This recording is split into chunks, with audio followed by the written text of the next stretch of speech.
while I'm getting this set up, I want to remind you that lectures have been captured. And those of you that are struggling really need to go back and look at them a second time. And so our task for today, twofold. First, we need to finish up what little we have left, talking about cost structure of the firm. And so we have just a little bit. And then we need to move on to productivity. But after we talk about productivity, we need to make the connection between the two. These units go hand in hand, because what you're going to see is that once we understand productivity,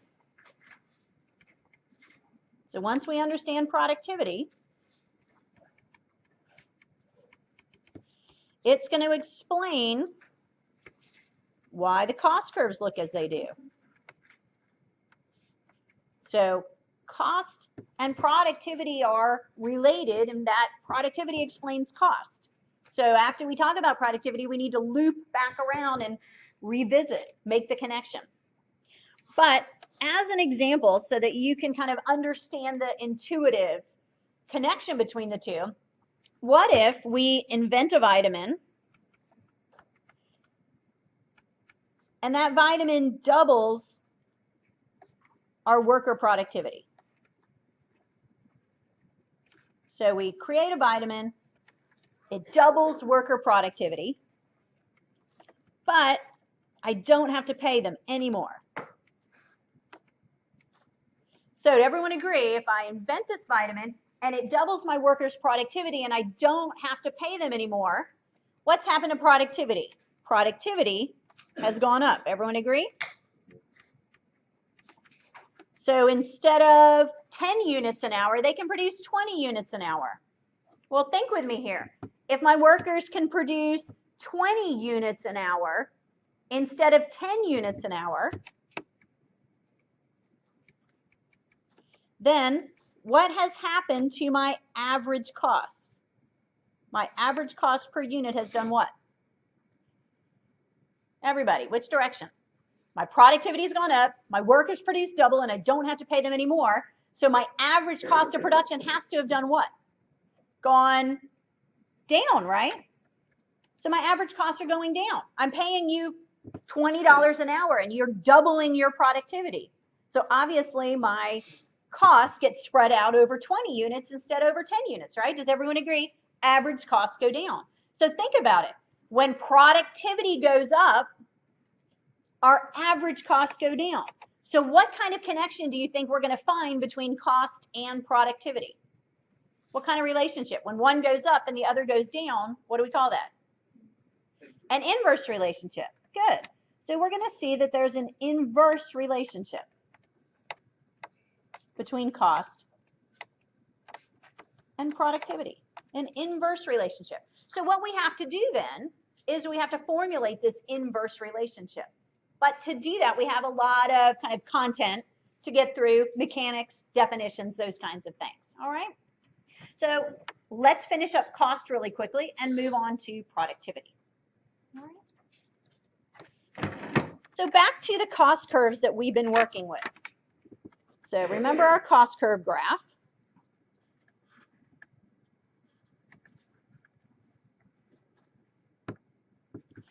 And remember, on our cost curve graph, we've got output on the horizontal axis. We've got dollars, prices on the vertical axis. And so remember, marginal cost was U-shaped, but looked a little bit more like a fish hook. Then we added average variable cost. And remember what we know about average variable cost, right? It's also U-shaped, but what do we know about marginal cost?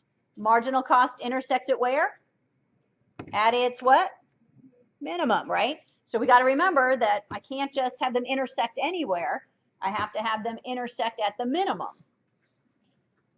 Then we added average total cost, and we have to draw this carefully as well. So again, it is also U-shaped. So average total cost is U-shaped. It's also intersected at its minimum, right? But they get closer and closer together. So we talked about why our graph looks like it does and that we have to draw it precisely.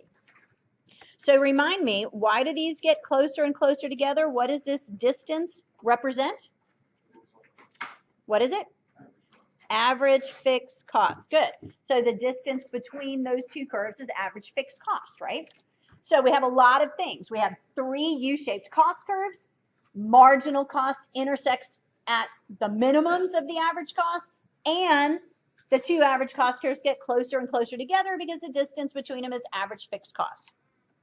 So here's what we need to add on. And this is kind of a hand-waving thing. And this is where textbooks don't kind of do a great job motivating it. So professors aren't going to do a great job motivating it. But we are working under the assumption, we're going to assume that our cost curves capture economic cost.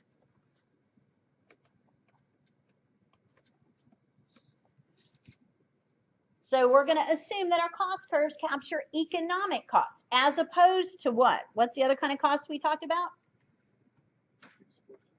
Explicit? No. So as opposed to accounting costs. Good. Accounting costs. Thank you. So we're going to assume that our cost curves capture economic cost as opposed to accounting cost. And that's a little odd of an assumption, right? Well, let's go back and remind ourselves about the difference, because it's been a while since we've looked at this content. So let's remind ourselves that economic cost starts with the accounting cost. And remember, accounting costs are our explicit costs, right? Money is changing hands. So my rent, my utilities, paying my workers, these are all explicit costs. Those are accounting costs. But what does it add in? It also adds in what? It adds in our opportunity cost.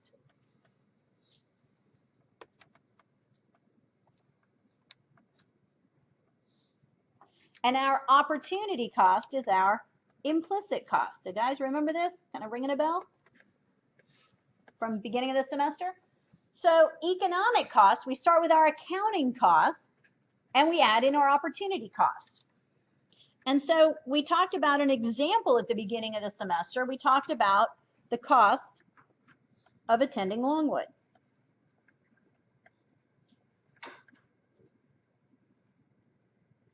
So attending Longwood has both explicit and implicit costs. So the explicit costs, we said, are going to be your tuition, your fees, your room. And that's room above and beyond what it would cost you. Let's say maybe you're going to live at your parents' house. So maybe all of it's explicit costs. And books.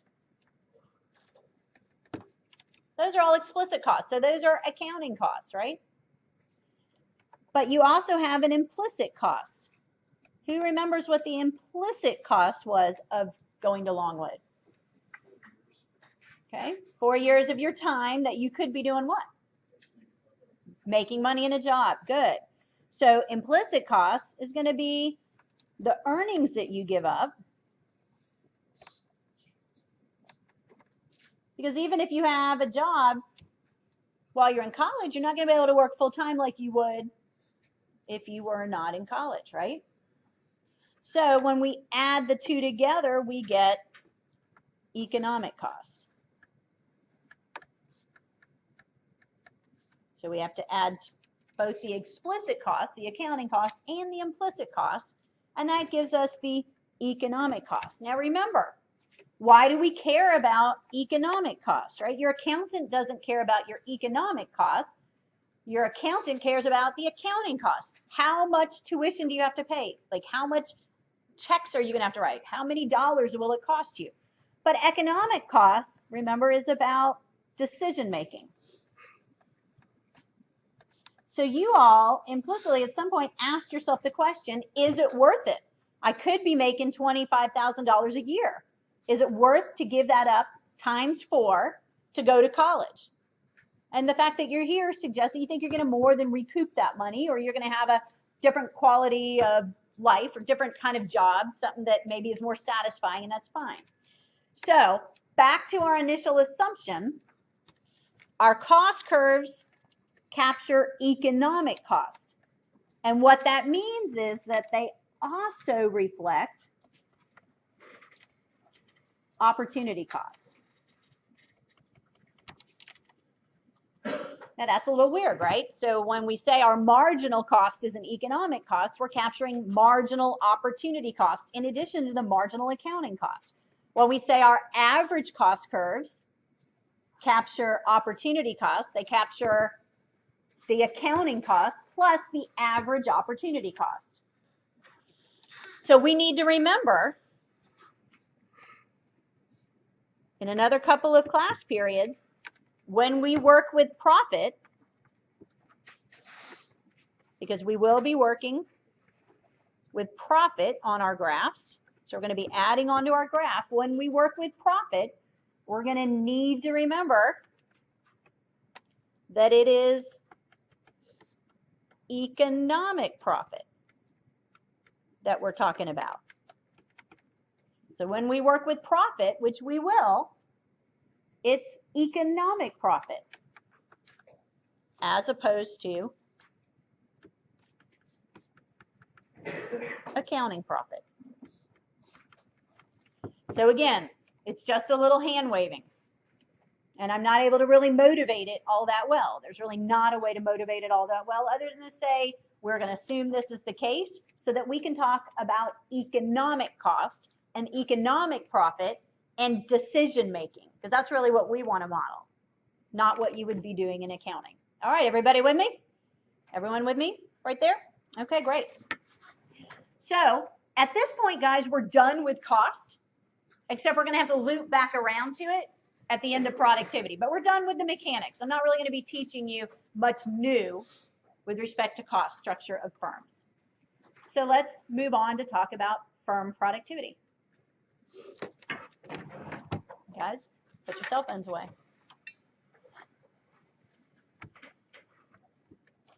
All right.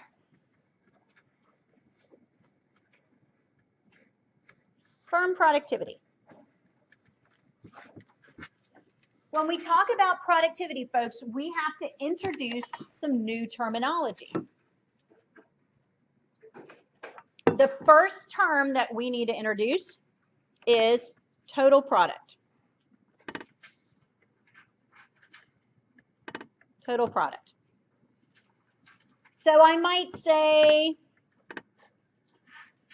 a firm has a total product of 120 units. So a firm has a total product of 120 units. So really all we mean by this, folks, when we say a firm has a total product of 120, it's just another way of saying total output. Q. So total product is nothing more than total output. What's the quantity they're producing? So when we say a firm has a total product of 120, they have an output of 120. So that's really simple. And you might be thinking, well, if we have been calling it total output, why do we need to call it total product? And that would be a really good question.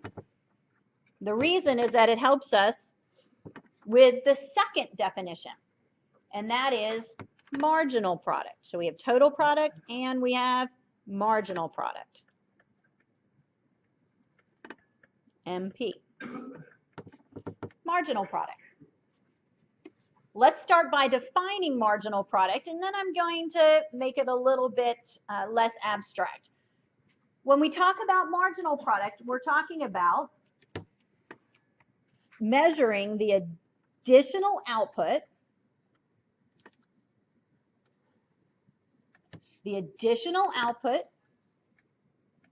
that is generated, the additional output that's generated when we employ additional units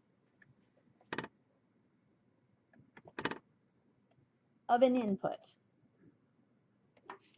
The additional output that's generated when we employ additional units of an input. That's kind of abstract, but don't worry.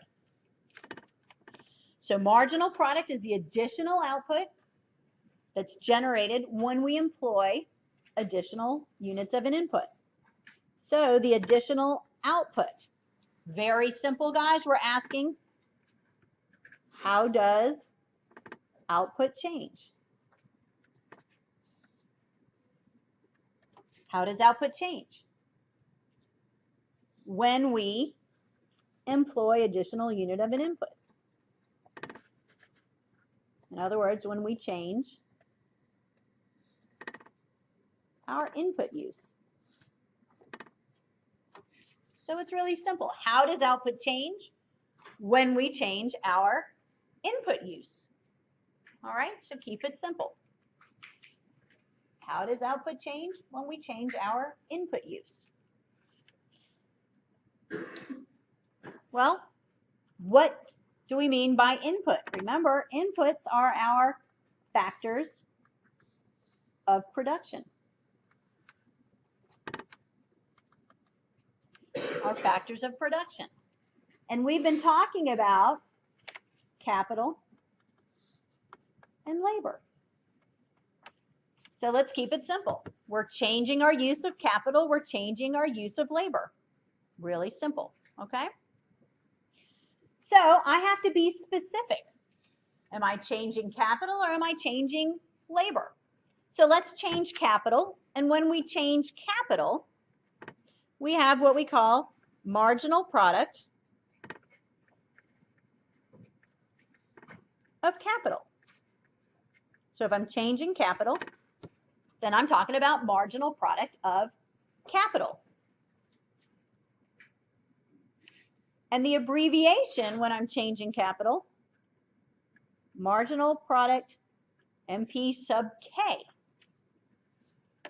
MP sub K. Now guys, why do you think we're using K there instead of C, right? Because capital is spelt with C. Why K? Why not C? Anybody? Yeah. Wouldn't that be marginal cost? Yeah, because we use C for cost, right? And that would start to get very confusing. So C is always going to be reserved for cost and K for capital to try to make sure we're not confusing you. Good. All right. So if we're talking about marginal product of capital, we're basically asking, how does output change? How does output change when we employ more capital? How does output change when we employ more capital?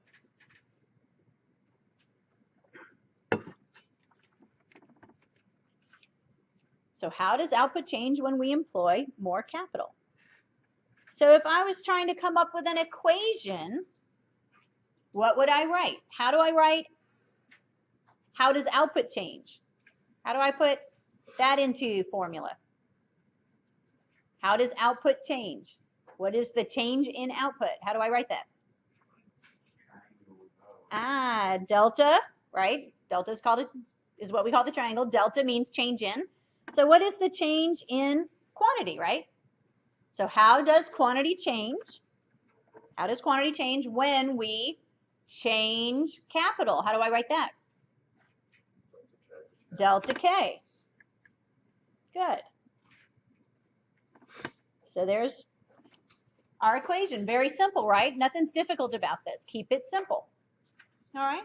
So if we're changing capital, we're talking about marginal product of capital. But what if we're talking about changing labor? So if we're talking about changing labor, then we've got marginal product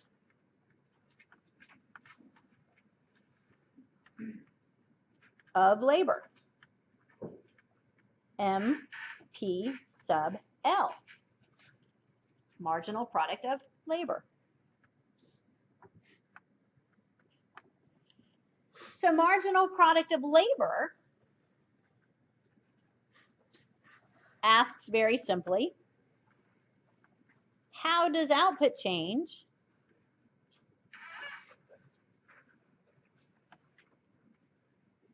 when we employ more labor? How does output change when we employ more labor? How does output change when we employ more labor?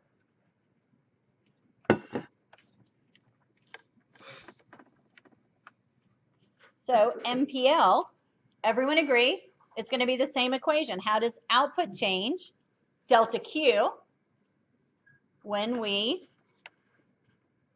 change labor? So how does output change when we change labor?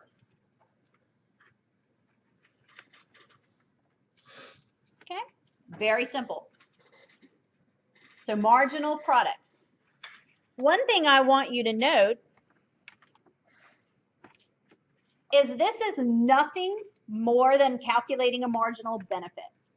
So this is just like marginal benefit. Remember how I told you at the beginning of the semester that a lot of what we do is going to be some version of marginal benefit, marginal cost? Well, here's another example. This is some version of marginal benefit. Basically what we're doing when we calculate marginal product, basically calculates the marginal benefit of using more inputs. All right, so it's just like marginal benefit, where marginal product is simply calculating the marginal benefit of using more inputs. So when I hire another worker, what's the marginal benefit? When we invest in one more unit of capital, what's the marginal benefit? So keep it simple, guys. You already know this stuff. You already understand this. So don't make it any harder, because we're not really doing anything new. We're just doing a different framework, a different context, right? Everybody with me? Okay. So let's do some calculations to practice. All right. So let's say that I have an operation, and let's keep it simple. Let's say that labor is our only variable input.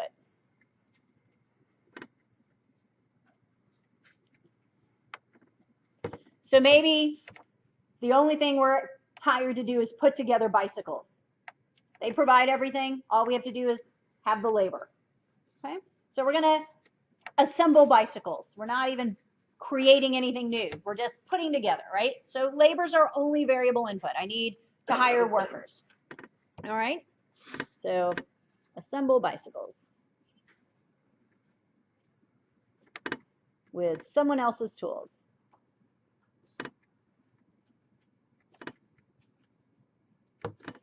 So I need to give you the amount of labor, and I need to give you total product. That's pretty ugly. I erase that. Labor and total product. So let's say then that when we have 0 workers, obviously we're going to produce 0. We're going to put no bikes together. But when I have 1 worker, he can put 8 bikes together. And this could be a day. It doesn't really matter. When I have 2 workers together, they can put 17 bikes together. When I have 3 workers, they can put 24 bikes together. When I have 4 workers, they can put 30 bikes together. And 5 workers, 35. So once I have these numbers in front of me, I can calculate marginal product. So let's calculate marginal product of labor. All right. Now remember, how do we calculate marginal product of labor? the change in quantity that comes from a change in labor. So let's remind ourselves it's only defined when what? It's only defined when what? It's only defined when labor is doing what? Changing, right? It's only defined when labor is changing, right? Like from 0 to 1, or 1 to 2, or 2 to 3. So what do I put when we're just sitting at 0? If labor's not changing and I'm just sitting right here at 0 workers, is my marginal product 0? Does it make sense to say the marginal product of the 0th worker is 0? Does that make sense? So what do I put? Undefined, right? It's not mathematically defined yet until labor starts changing, right? Just like marginal benefit, just like marginal cost. Everyone agree? Okay. All right. So now we can calculate marginal product, right? Our first margin is 0 to 1. When we go to 0, from 0 to 1, everyone agree that we're hiring 1 unit of labor. It could be 1 worker for a day, whatever you want to think about. And do we agree that output goes from 0 to 8? So what's the marginal product of the first worker? Marginal product of the first worker is, everybody? 8, right? So this would be marginal product of the first worker. Then we go from 1 to 2. How much did I change labor by? 1 unit. Output went from 8 to 17. So it went up by what? 9. So what's marginal product of the second worker, everybody? 9. So marginal product of the second worker. All right, so take a second and calculate the rest of those numbers, please.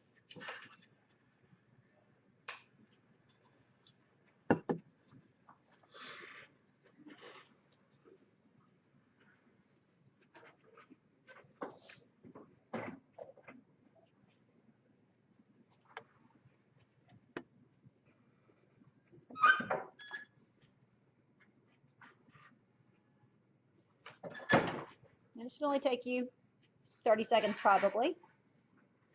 So what's marginal product of the third worker, everyone? Marginal product of the third worker. Everybody. 7. Thank you. What about of the fourth worker? 6. Good. And what about of the fifth worker? 5. Good. All right. So that's our marginal product. Easy stuff, right? Nothing difficult. Do you agree that all we've done is calculated the marginal benefits of additional workers? In other words, what do they bring to the table? What's the benefit of going from 1 to 2 workers? What's the additional benefit created when I go from 2 to 3 workers? So you already know this. This is the same calculation we've done many times, marginal benefit. But what I want us to look at is the pattern of these numbers. What do we observe? At first, the numbers do what? At first, they go up, right? So at first, marginal product of labor goes up. Everyone agree with that? It went from 8 to 9. But then what happens? Yeah, then marginal product starts to go down. And at that point, it's continuously decreasing. So at first, marginal product goes up, right? 8 to 9. It goes up. But then from 9 to 7 to 6 to 5, it's continuously decreasing. Everyone see that? This is a law that we call the law of diminishing returns.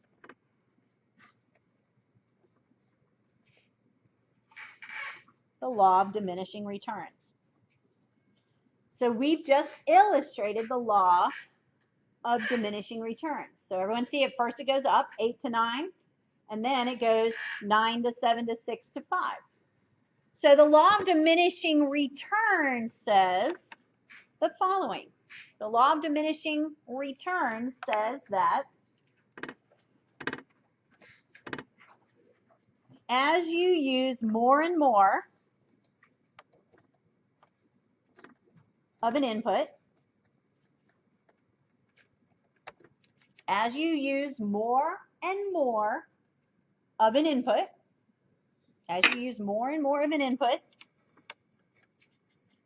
the gains in output get smaller and smaller. So as you use more and more of an input, the gains in output get smaller and smaller. So guys, look at that definition. As you use more and more of an input, the gains in output get smaller and smaller. Is that true? I'm using more and more labor. And at some point, we see that the gain was 9, and then the gain became 7, and then the gain became 6, and then the gain became 5, right? Everybody agree?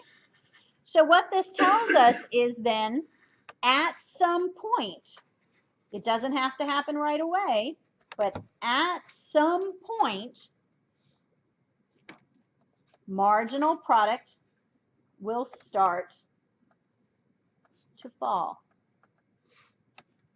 So at some point, marginal product will start to fall. At some point, marginal product will start to fall.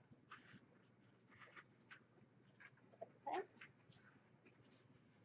So let's look at this graphically. Let's look at this graphically. Now, you only had 5 data points. So with 5 data points, it's going to be a little jaggedy. But if we had more data, so that it's smoothed out, we would get it something a little less jaggy. So labor goes on the horizontal axis. Remember, the thing that you're making a decision over goes on the horizontal axis, and the thing that results goes on the vertical axis. What's the result of your labor? Quantity, right? Output.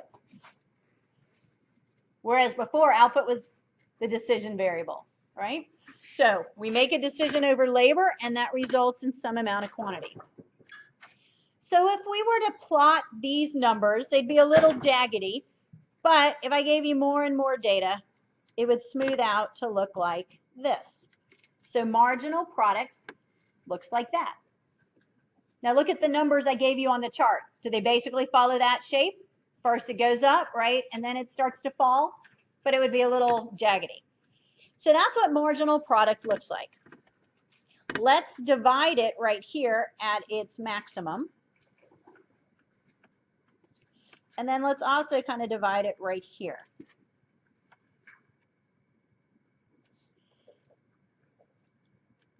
So what's going on in this area right here? What's happening to marginal product? Marginal product, as I hire more and more workers, so as we hire more workers, what's happening to marginal product? Marginal product is going which way? Up, right? Everyone agree? As we hire more and more workers, marginal product of labor is going up. So we call that increasing returns.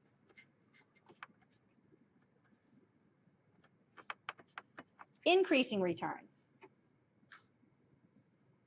So on the left-sided graph, area 1, we see that marginal product is going up, right? Look right here. We see marginal products going up. So that's called increasing returns. As I hire more and more workers, I get more and more from them. But unfortunately, that quickly turns around. So in area 2, look what's happening here. What's happening to marginal product? It's starting to do what? Fall, right? So in area 2, as we hire more workers, we see marginal product of labor falling. So this is what we call diminishing returns.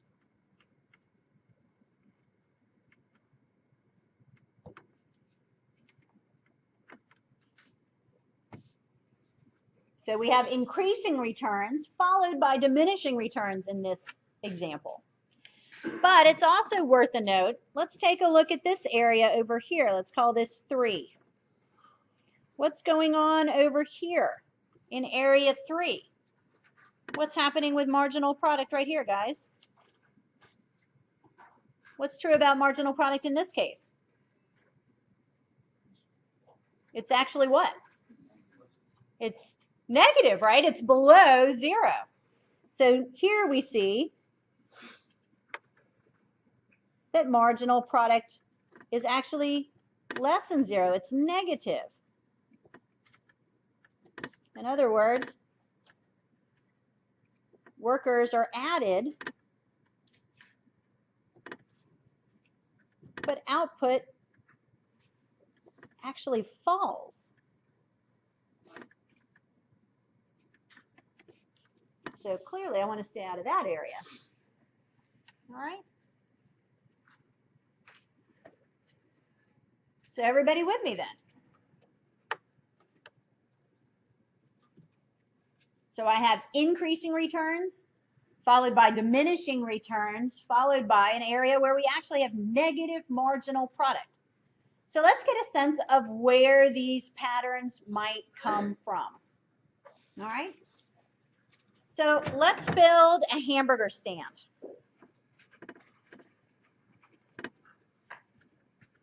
So we've got a hamburger stand on the beach. And it's not a very big place, as you would imagine, if I have a hamburger stand. But I need some workers to work in my hamburger stand. And so I need to employ some people. And so let's take a look at what might happen. So we're going to start by hiring our first worker. We're going to hire Joe. And Joe, he looks like he belongs on a beach, right? So Joe, by himself, can produce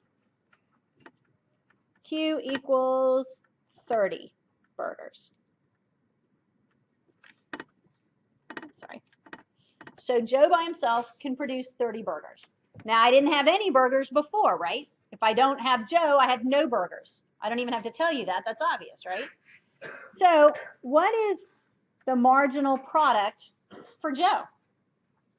What's his marginal product? What does he bring to the table? What's the marginal benefit of hiring him? 30 burgers. So the marginal product of Joe is 30. But I need more burgers than this. So I need to hire a second worker. And so I'm going to hire Kaylin. So now I've got Joe and Kaylin. Is there 2 N's? That's what I thought. Okay. And together they can produce Q equals 70 burgers. So if Joe and Kaylin together can produce 70 burgers, what is Kaylin's marginal product? 40. Now, here's my question for you here. Did Kaylin literally, by herself, make 40 burgers? Is that what that means? That literally, by herself, she made 40 burgers? No. It just means her presence resulted in 40 burgers, right? So the answer is no. But her presence resulted in 40 burgers. It might be that she and Joe have an assembly line thing working, right? And in the assembly line, maybe that's speeding them up. But she gets credit for it. Maybe Joe is really producing 35 and she's producing 35 in a sense, but whatever, her presence speeds everybody up. So maybe Joe's competitive or he's trying to impress her because she's a girl. Who knows? We don't know. But either way, productivity has gone up. Okay. But I need more burgers. So I'm going to hire one more worker. So I've got Joe, Kaylin, and Marcus. All right. So Joe, Kaylin, and Marcus together can produce Q equals 103 burgers.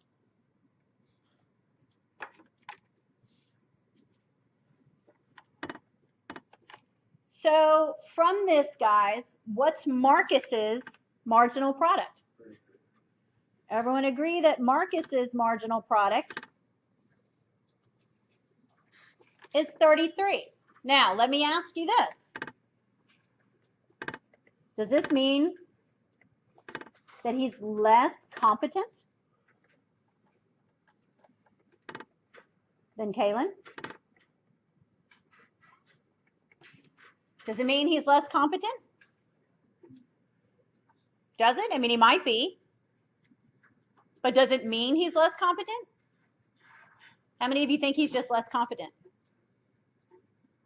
See, even his friends don't think he's less competent. So that bodes well for you. Could there be another explanation? Why could her presence result in 40 more burgers, but Marcus's presence only results in 33 burgers? What's going on? What's another explanation? So is he less competent? Probably not, but maybe space is getting tight.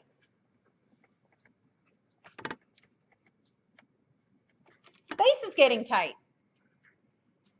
And that's affecting everybody's productivity. But remember, it's blamed on him when we calculate marginal product, right? His presence resulted in this effect. All right, so let's hire another worker. So here we've got Joe and Kaylin and Marcus and Holden. And together, they can produce 120. So what's happening here? What is Holden's marginal product? Okay, so 17 for Holden. And again, is he less competent than Marcus?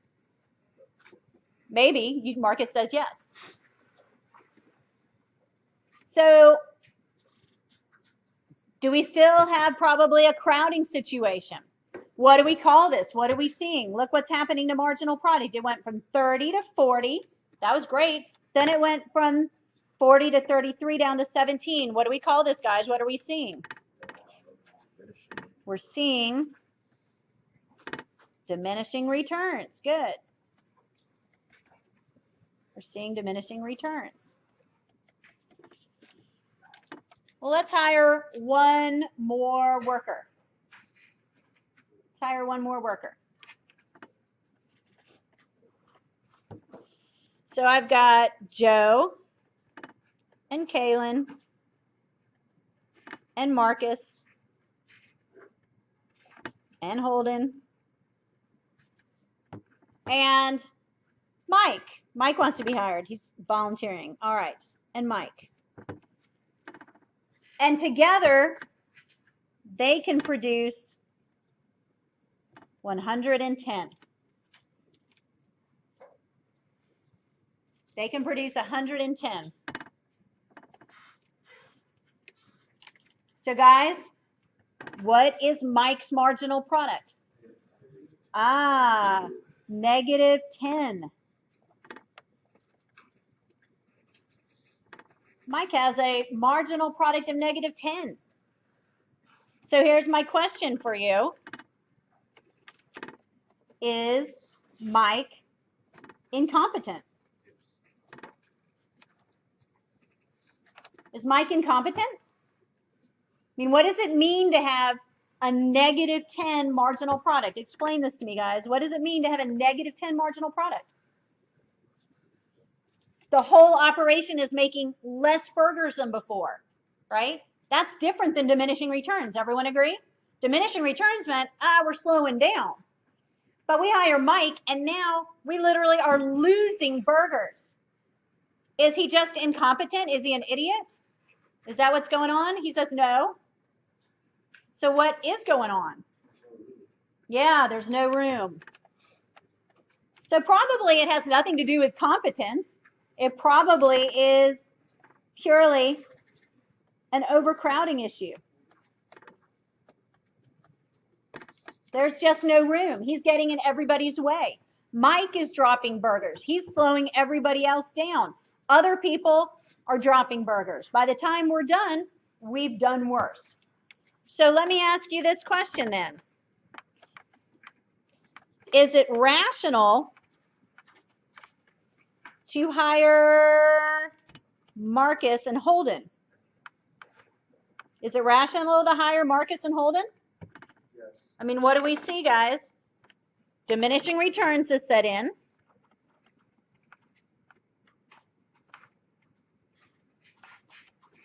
Diminishing returns. But are they adding to output? Yeah. They have marginal product greater than 0. Right? And when marginal product is greater than 0, and you need to get this stuff down and make sure you really understand it. When marginal product is greater than 0, what happens to total output? If I hire somebody and they have a positive marginal product, what happens to total output? It goes up. So is it rational? Yeah. It's rational. It's rational to hire Marcus and Holden, even though diminishing returns has set in. But is it rational to hire Mike? Is it rational to hire Mike? What do we know about Mike? Marginal product of labor is less than 0. If your marginal product is less than 0, what's happening? Total output's doing what? Total output's going down. So last thing, guys, that you need to get into your notes. Last thing that you need to quickly get into your notes is that you need to make sure you understand the difference between diminishing returns, which was Marcus and Holden, versus negative returns, right? So Marcus, Holden versus Mike. All right. Everybody with me? Okay. We're going to stop there. We'll continue with this next class period. So please read announcements so you know exactly what to do for homework.